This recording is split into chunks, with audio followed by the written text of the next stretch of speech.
Hello, everyone. It is Kenyon here. It's Basketball Rewind. I'm joined by Mouth of the North, Reece.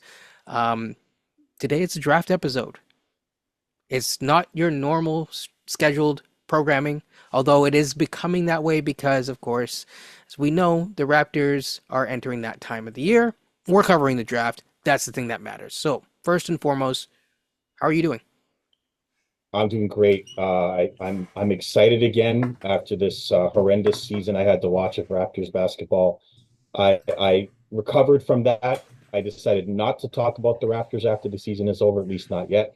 And now I'm excited about the draft. So that's a good change of pace from watching the Raptors go 3-20 in their last 23 games. I I did not keep track of the record like you, but it's good to know someone did because it was rough. I did watch the games. I did watch nearly every game. I wouldn't say from start to finish, but I watched most of the games. I usually tuned in, really around the third quarter onwards, and sometimes I would tune in the first and then come back. It's because I'm busy, but it is what it is.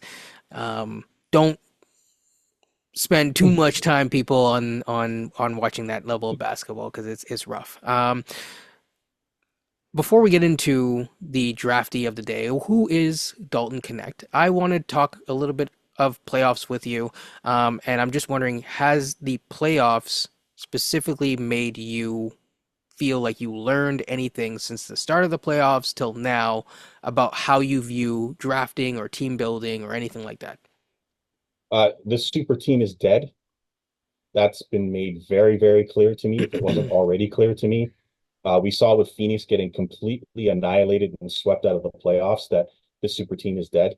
Um, you need to build teams like the Denver Nuggets, who have one, maybe one and a half, 2 stars, and build the correct role players around that superstar. And therefore, you get a much better team than just a bunch of stars. And the Suns were exposed for that, and to a certain extent, the Lakers were exposed to that. The Lakers are a little more balanced, but the Denver Nuggets have players that play exactly how they're told to play, and it leads to each guy doing exactly what they're supposed to do, leading to different heroes every night, and specifically playoff Jamal Murray, who is a completely different player in the playoffs than he is in the regular season. Well, and I think it obviously helps to have not just a star to build around, but a core of guys to build around and building around their weaknesses. You know, uh, Jokic is Jokic, but Jamal knows how to use those screens. They have a really good two-man game. There's also the perfect complement to those two, which is Michael Porter Jr. Shout out to the Porter family. Yes, and uh, Aaron Gordon. for whatever it's worth, and then Aaron Gordon as well, who brings in like almost like a OG-esque type of role, but like really, really at a high level, and that's before going down the rest of the roster. So in that starting lineup, it's interesting because they have like a core group. If you want to say even a top four, but really like you could say a top three that really thrives and works together. And we'll see. The Raptors, in my opinion, they don't have a set core. They have a core, but it's not a set core. And part of this draft is going to be about possibly, maybe, depending on if you move up or not, maybe you find someone who could complement that core or be in that core in the future. So yeah. Yeah. I've also noticed a changing in the guard. I think that the Curry, Durant, LeBron era is over. The young kids have come and they're coming to play. Anthony Edwards is 22 years old. Shea is 25. Jamal and Jokic have been around, but like I feel like young players are starting to take over the game. We're seeing Damian Lillard and Giannis, who are a little bit older, getting injured and not able to play in the playoffs. Guys like Jalen Brunson, Tyrese Halliburton, who's struggling in the playoffs, but they have a lot of young players in Indiana. We're seeing Orlando really step up and play well against a seasoned Cleveland team.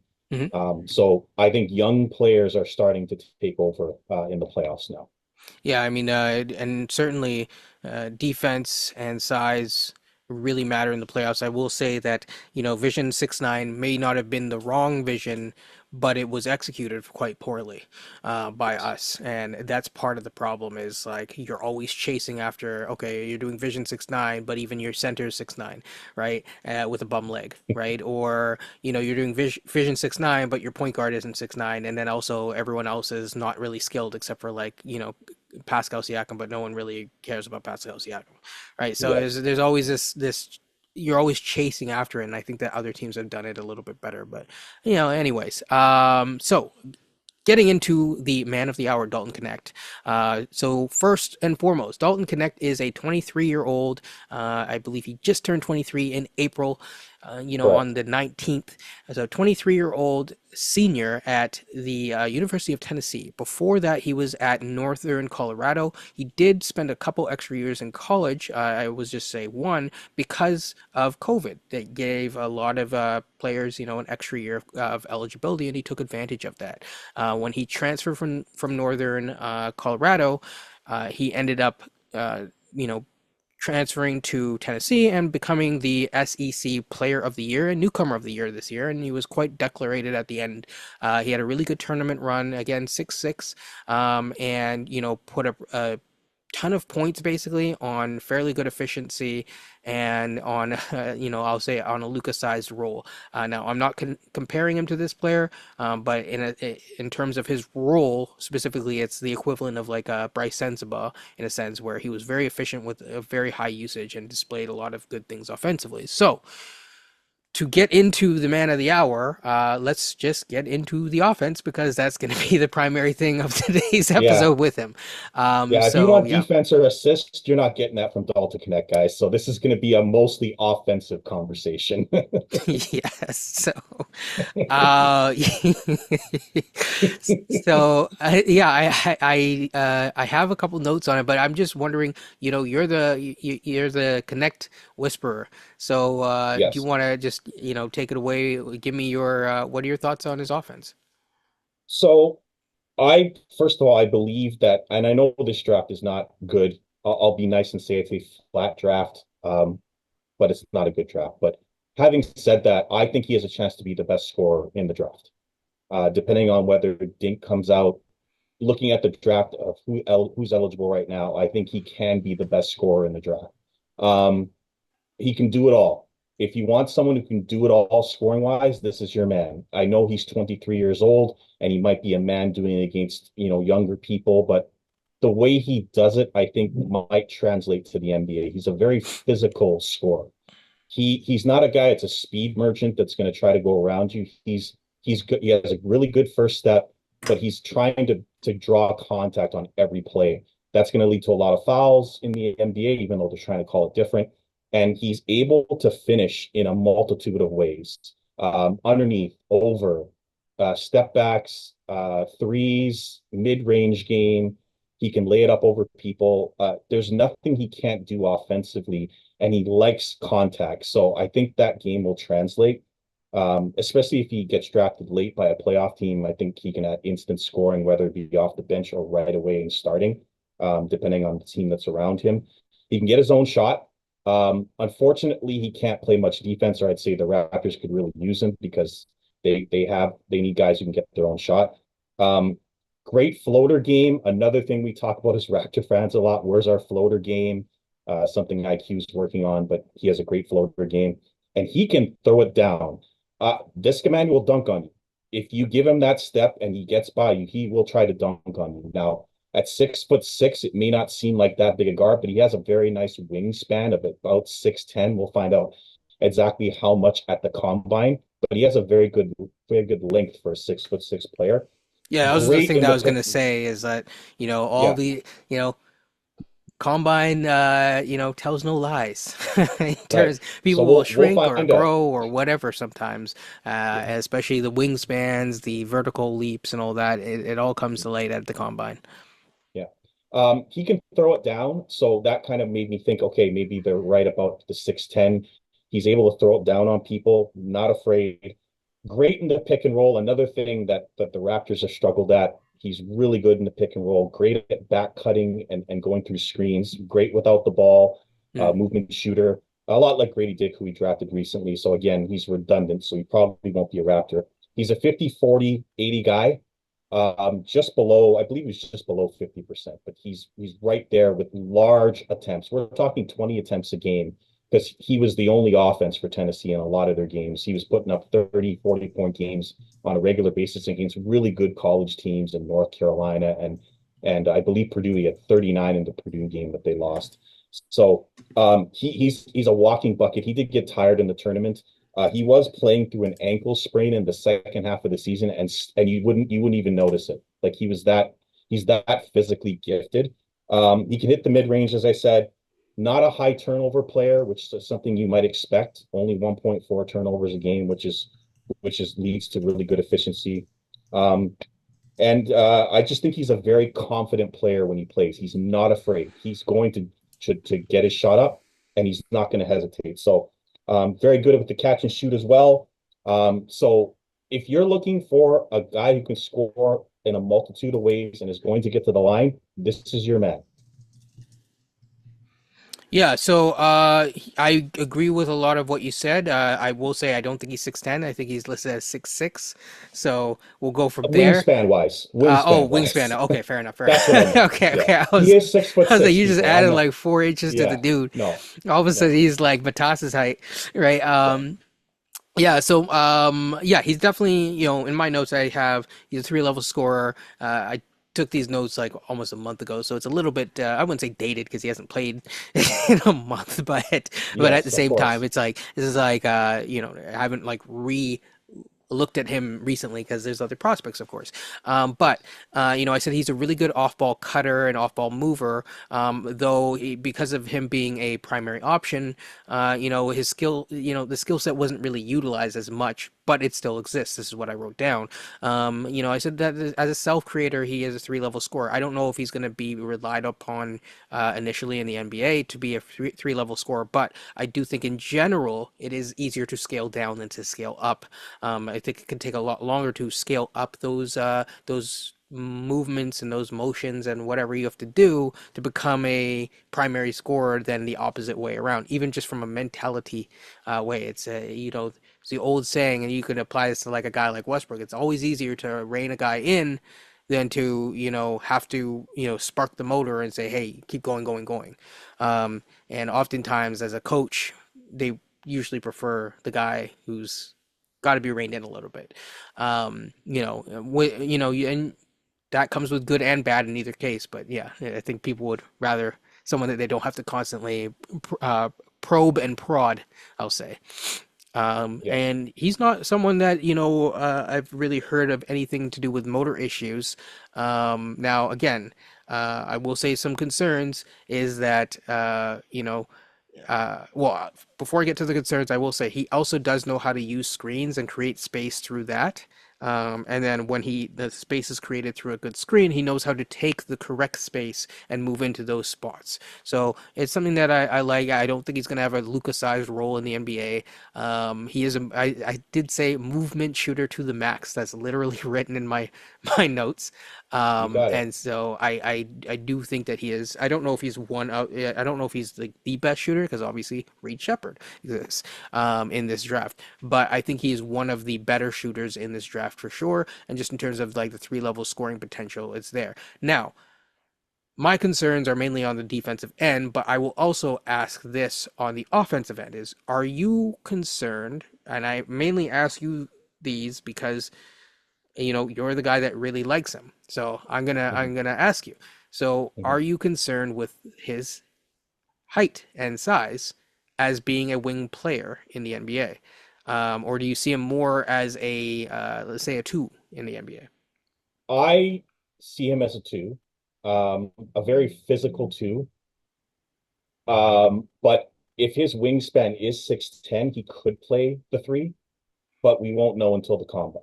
I've just heard rumors that he's a 6'10" wingspan. He can get up, like he can jump, like what they say, white man can't jump. This guy can jump. Mhm. So I would prefer if I was drafting, I prefer him to play the guard position. Yeah, I mean, because one of the challenges is, and it's not just, it's not the wingspan. but it's also like, is he good defensively? Like if I compare him to, say, a tweener type guard that I'll call him a guard, Stephen Castle, right? Is maybe not the fairest comparison, but in a way they're kind of polar opposites. So it's a good juxtaposition. True. Um, it's like I saw Dalton Knecht getting caught up on screens. I said he can hypothetically recover, but overall is just a negative. As like, how much will it take him to become an average defender? A And lot. that's yeah, and it's like that's the question. And if it's gonna take a lot, like we'll focus this on from a Raptors perspective because I do think that there are teams that should take him and yeah, I think he'll thrive on. But also, this is a Raptors at times Raptor centered show. Um, What I yeah, will, like. yeah, Mhm, here's what I'll say, Kenyon. Watching his tape, Tennessee used him so much offensively that, mhm.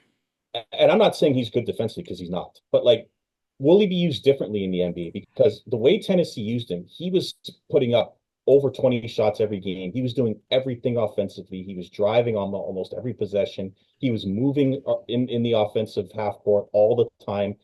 Like, he was used as solely an offensive player, and it looked like to me he wasn't relied upon defensively, or that was his position to rest. Now, he may not be used like that in the NBA. He has the physical tools to be good defensively, but he's never been asked to be good defensively. And so I don't think he can be, but the way Tennessee used him, there was no way he's going to give you that kind of energy on the defensive end after being the whole offense for most of their games. Yeah, okay, that's fair. Because like that's my main concern is like if you're gonna be a guard and you're like his biggest advantage could be being a guard on the Raptors. Okay, you're 6'6" guard, fine. That I can see. But the challenge is that if you are a forward at 6'6", you have to do a lot more physically to get your offense. And will he get Yes. that offense as a three-level scorer? Forget about the opportunities for a second, but like, will he get that offense in to the same degree, basically? And I don't know. Like that's I see him as a sixth man to start his career. I don't think he'll be a starter. I think he'll be instant offense off the bench. And right. then once he's exposed defensively, he'll be taken off the floor. But I think if you need instant offense, he'll be a good sixth man eventually in the league. I don't know if he'll be a starter until later, but he's already 23 years old. So it I depends on mean, what team he ends I up mean, you with, might not, right? you might not have that opportunity eventually. It's tough to Yeah, carve out that role, even if you yeah, are a top 10 pick at times. yeah. Regardless, just because like the NBA is just so much more talented, offensively and defensively, to really carve out that role. Um, so the other thing is that people are going to now, you know, you could argue it either way, but like he is a senior. He is a 23-year-old senior. Yes. Um, what I would point to is, and I hope I say his name right, Javier Jaquez. Um, also a senior, 22 or 23-year-old player, and Mhm. he's been excellent for Miami all season. I am not a person who's against Oh, people going to Jaime Hawkins. college. Okay, Jaime gotcha. Jaquez, sorry, Jaime Jaquez. Yeah, gotcha, Um, gotcha. went to UCLA, played there for his entire college run. He was an excellent player for Miami this year.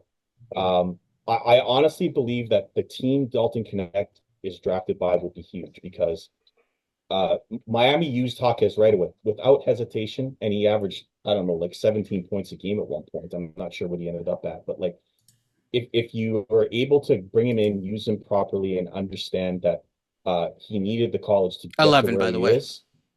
Or Thank you. sorry, well, 11.9, so Yeah, 12. there was a time when he was early in the Mhm. season. He was really hot, and he was averaging 17 a I mean, game, and then he got even in hurt. his final like games, even in the, yeah, I mean, he hasn't been unproductive in the playoffs. It's tougher to Right, be good in right. the playoffs, obviously. So yeah. Like Miami could use him.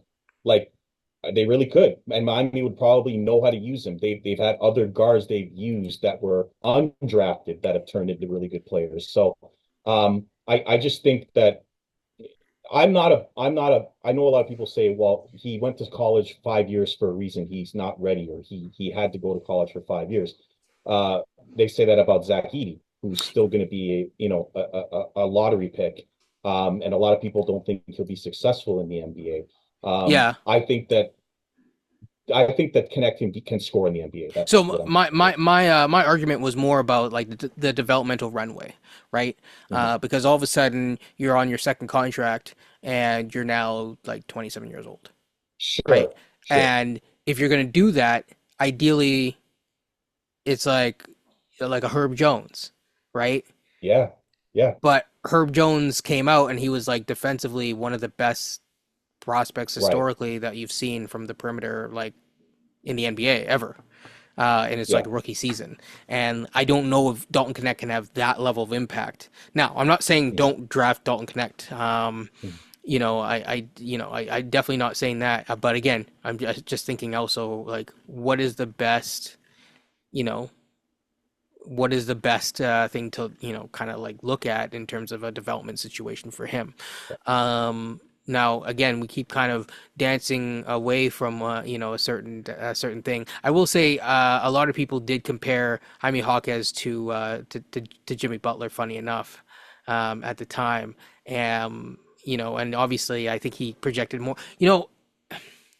Okay, this is probably a bad example, but the the Jaime Hawkins of this draft could be Tristan da Silva, and I just there's just certain things that you're looking for from a senior to be a two-way player and more NBA ready, and that's I think the scary that this lack of defense. The reason why I'm not talking about the defense, other than to say he gets caught up in screens and he kind of has moments Yeah. where he is space cadetty, is Yes. uh my biggest concern. And so I'm gonna ask You I'm can gonna talk ask about it. Yeah. yeah, I mean it's just not good. No, it's There will not. be no I highlights at this point, people. no. No. We can talk Not about his nothing on negative. I'm screen. good. I'm Nothing on good. screen. But yeah, so I guess the next question is again, I think the Castle conversation is very interesting because Castle's kind of rocketed up the board, but also Dalton Connect has rocketed up the board. This is what I'm gonna Yes. shout out Keenan here, for talking to us in the space and saying the tournament doesn't matter. Well, the tournament does matter because you It see does guys like matter. Klingon and stuff like that. By some people's metrics, are he's top three. He probably was not going to be top three before. I can tell you that for sure. And now Klingon and Castle are top three, and in depending on who you talk to, and Castle is number one on some people's boards now. The Raptors were the worst defensive team in the NBA in 2024. Second worst, just so someone doesn't. In From the time of 2024 started, and we all had our drinks and had our New Year's party and all that until the end of the season, only Utah was worse than Toronto defensively. And for those who want to blame the injuries, uh, go watch Jamal Murray in the last game he played, or any other team in the NBA that's had injuries because they all have injuries. Okay, and a lot of those games were with full rosters that we had. I mean, Scotty played some of those games. Um, so we really, really, really need defensive help. And so from a guard perspective, RJ is not known as a defender. I'll try to be nice. Neither is IQ, I mean, he's and not. neither is Grace. IQ is. I would say that IQ has the ability to be above average. Right. And neither is Grady Dick, who may start next year. Yeah, So I think you're Grady could be not going to have, maybe average. right? Right. So you're not going to have world beaters on defense there. And so you may want to have a Stephen Castle who can give you some defensive energy and presence that you don't really have. Sorry to Jakob Pertl, who, can get caught in pick and rolls and get beat pretty easily defensively by fast players. So from a Raptors perspective, if I have both on the board, I'm drafting Castle or anyone else who's better defensively because the Raptors really need help defensively. So really, you're high on him, but you're not for the Raptors. Basically, is what you're saying. No, I don't. I Yeah. do not believe the Raptors will draft. This is not a Grady Dick situation. The Raptors are not going to draft Dalton Knecht. I Yep. think Dalton Knecht can help a team that struggles offensively, aka Orlando, a playoff team that has trouble scoring. Um, I think those are the teams that he's going to be able to help. Anyone who runs the pick and roll a lot, he'll be great in that situation. Hell, the Warriors could use him. Like there are a lot of teams that could use his shooting and his scoring. But teams that certainly that struggle scoring could use him. So Orlando's a prime candidate. Chicago, I mean, there are a lot of teams that were on the bubble that could use his scoring. Yeah, I mean Chicago can use a number of things as well, just like us. Right? But If I think they that lose DeRozan, right? Like if Chicago loses DeRozan, I Connect. don't know if you've been hearing, but the latest rumors is DeRozan wants to stay and they want him to stay. Wow. I'm shocked. I thought he wanted to go to the Like Lakers. they Shit. recently, a rumor has it that they offered him a 2-year contract already around Wow. Okay. between 25 to 30 million per year. Yeah. The Bulls still have trouble scoring, so I'd still draft Connect in that situation. Yeah. So any team that has trouble scoring, I would take a chance on this kid, even at age 23. I think he'll go in the top 10. I've seen him as high as 8. I do. Where do you think I he's going to see him go? as a top Okay. 10 pick. Okay. Um, it's tough. You know, I'm It just like is. even looking at like Tankathon right now, and it's like, okay, I would take Cody Williams over him, but he's at 9. I would Mhm. take Ron Holland over him, but like, I do Yes. see that Ron Holland is been controversial in the draft world. Yes. So some people have Mhm. Ron Holland as far back as like 18, 19, 20. I don't know if I would have Ron Holland back there personally, but I mean, it's that type of draft where guys there are some guys that could literally go all over. I mean, I would love to get, say, imagine if you came out of this draft, you had like Stephen Castle and Ron Holland. You know, if Wow. like I know you're a Ware guy. We're not going to talk about it today, but if it's Ron Holland and Ware, I'm sorry, I'm taking Ron Holland for that second pick. You take that and you run. So Yeah. Yeah. yes, that would be Yes, incredible. we will talk about my favorite center in the draft, Mr. Ware, in the Yeah, future. I'm hoping we can get him later in the draft, which is why we're talking I about think Dalton he'll be now. available for one of So, those two picks yes, potentially. yes, Assuming depending on where what Atlanta does.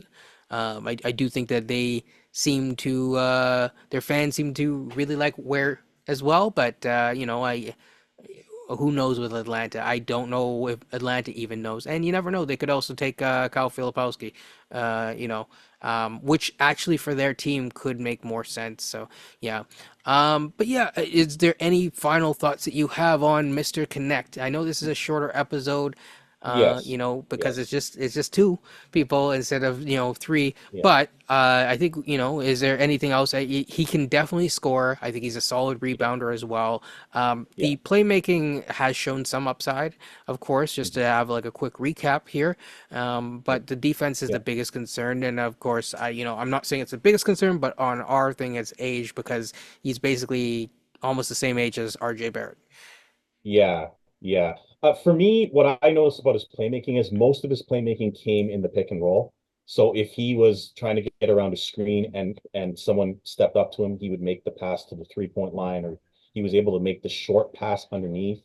But he's Mhm. not a guy that's going to pass like a Scotty Barnes, let's say, just use him as an example. Like he's going to make plays in tight when there's too many players around him. He can make the pass out. He can make the pass underneath, but he's not a long passer from the outside. He's not going to fake someone out and make a pass like a Grady Dick did this year. He's either going to shoot to score, drive to score, or drive to lay it off to somebody. That's his game. He's just look, guys. He's not a good defender. I'm not. There's nothing else to say. He's just not. He's just not a good defender at all. He did have some blocks, but that was mostly due to the fact that he's 23 and these kids are 18. Like it wasn't like that he was doing anything. Like he had some chase down blocks. he had lots of Yeah, steals as well, but I mean like just right, by virtue of you playing and stuff like that, you're gonna get steals. I'm not right, saying that that's the right. only reason that he had steals, but also it's like Gary Trent had a lot of steals. Like Dalton connected at some points this season, if I'm not mistaken, and I'm gonna pull up the stats or try to Mhm, find the stats really quickly, but I believe he actually ended up with a really good steal rate. Funny enough, but mhm. again, it's like he's still I think there was a stretch of this season that he had 2 point in like 10 games or something. He had like 2.6 steals for a small stint. But like Right. that's like you have that flash in a pan and then it's gone and it just Yeah. disappears and then you end up on the year with point 0.7 steals a game. And also it's like Gary Trent is a good example where Gary Trent will had steals, but that was part of Ironically, as much as I make fun of systems, it was as a function of the system, trying Yeah. to be very aggressive on the perimeter and stuff like that to try to force the possession game in the Raptors' favor at that time through Nick What I Nurse. will say about Dalton, he doesn't give up on plays. Like he Mhm. gets beat a lot on the dribble and he'll try to chase someone down and try to block it from behind. So I will give him credit. He doesn't give up on plays when he gets beat, but he does get beat pretty easy on the dribble and through screens. He's going to get beat. So like they're going to have to hide him defensively if they can. If that's what coaching's for, right? You have to try to hide him somehow if you can, not get switched off onto him all the time. We saw Toronto try to do that with Grady Dick this year. It didn't work against Milwaukee, and it worked against some other teams. So we'll see if the team that drafts Dalton can hide him. I think Brady's a little longer and has the capability of defending. I'm not sure about Dalton, so we'll Yeah, see. But Great he's going Grady's to get into also yeah, like Grady is further away from his adult body in a sense, right? So he's correct. already six Yeah. eight, maybe taller, but he's six Mhm. eight with a 6'8" wingspan. Um, so not a plus wingspan, but a 6'8" wingspan is not nothing to, and then Right. as he fills out, you'll see what happens with his body as it changes. So, but we'll talk about Grady another time. But also, I just think that Grady he's still learning how to make like right now he sees the simple reads, yes, but it's those second reads where he's not quite sure of the timing of them. And we'll see where it comes from there. Dalton, I think, has probably, if I go back through the tape, he's probably seen more of those opportunities, but he doesn't do it now. Part of that is he was the focal point. Grady was a focal point, but not the singular focal point. But they're also just different types of players. I think and I don't want to just compare the two just because they're two Right. white dudes that Yeah. Yeah. Yeah, I that think coaching will be important for Dalton. yes, How they protect him will be important. But he's getting into the NBA because he can score like no one else in the draft. absolutely. That's why he's going to be in a top 10. Absolutely. So, with that being said, it's I would be silly if I didn't say like, comment, and subscribe on this video. Reese, where can they find you? I am at the Reece Report on YouTube, on Twitter. My handle's Mouth of the North on Twitter, but it's under Reece Report. Facebook. I will be running my show all summer as well. I cover not just the NBA, but all sports. I'll be covering the European Championship along with the Olympics, with probably yourself coming on along with the other guys. And of course, Raptors off season and the draft as well. I like to come on here for the draft because you cover the draft very, very well. But I will cover other topics in the NBA as we see them go along, like LeBron trying to retire again and stuff like that. So um, it'll come when I have time. But that's where you can catch me in my channel. So hope to see you guys there, and I will be having obviously this man on along with Beyond and Coach, and can't wait to talk about Kello Ware. So Khalil, that's Khalil. coming up. Khalil Ware. There you go. Khalil Ware. Can't wait to talk about him because to me, he's my favorite player in this draft. Last year it was Grady Dick. This year it's Khalil Ware, and I want us to draft him. So I'm looking forward to talking about him. Yeah, he's certainly an interesting player. He will be there at potentially at 19. Is part of this or not? But even Darko seems to value defense at a tangential level. I mean, He didn't if mention I'm it, I drafting so at yeah. 6, I want a wing defender. That's what I want. Yeah, But unless so but yeah, I would prioritize some sort of either wing or perimeter defender is my ideal because I think Stephen Castle could be that point of attack defender and I think he could be a menace. And I wouldn't be upset at all. It wouldn't be like, if you compare, Stephen Castle to guys from next year, it's not necessarily the fairest comparison. But I mean, hey, it's he does a lot of things, so it's been we got what good. we got. Got to Yep. draft somebody. Anyways, everyone take care and peace, and check out the link in or I should say links in the description down below to check out Mouth of the North's stuff in his show and anything else that is draft related that I happen to put down there. So take care and peace, everyone.